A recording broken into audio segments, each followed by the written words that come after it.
There are places that don't need dramatic skies to leave an impression. Places where the landscape speaks for itself. Malin Head is one of them. Standing here, it's easy to understand why this rugged coastline has captured people's imagination for centuries. This is the northernmost point of Ireland. Beyond these cliffs, there is nothing but the vast Atlantic Ocean stretching towards Iceland, Greenland, and North America.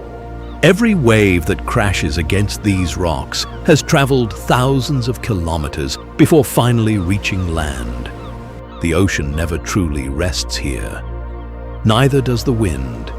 These cliffs have been shaped by unimaginable forces over millions of years, carved by the relentless power of the Atlantic, until they became one of Ireland's most spectacular coastal landscapes.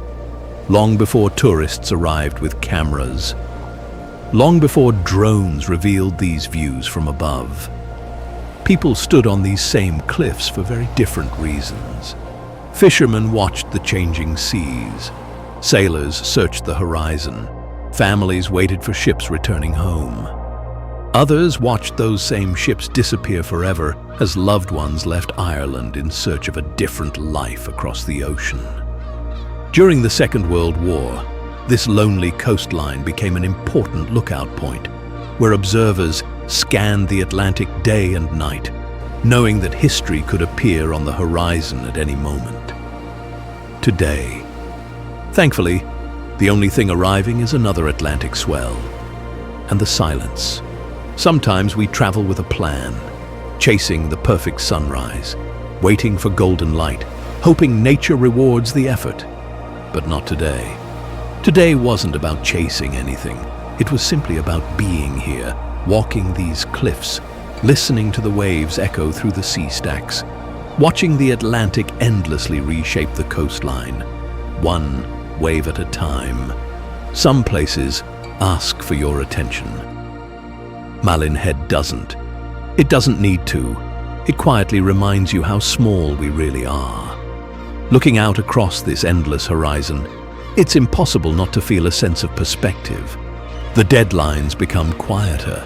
The worries become smaller. And for a little while, the only thing that matters is the sound of the ocean below. We spend so much of our lives searching for extraordinary places. Yet, sometimes, extraordinary isn't found in rare moments or perfect conditions. It's found in places like this. Places that have stood here for thousands of years, waiting patiently for someone to stop, look, and simply appreciate the world exactly as it is. Maybe that's why people keep coming back to Malin Head. Not because it promises perfection, but because it offers something even more valuable. Perspective. At the edge of Ireland, you somehow feel a little closer to the rest of the world. And a little closer to yourself. This is Malin Head. This is Above the Clouds.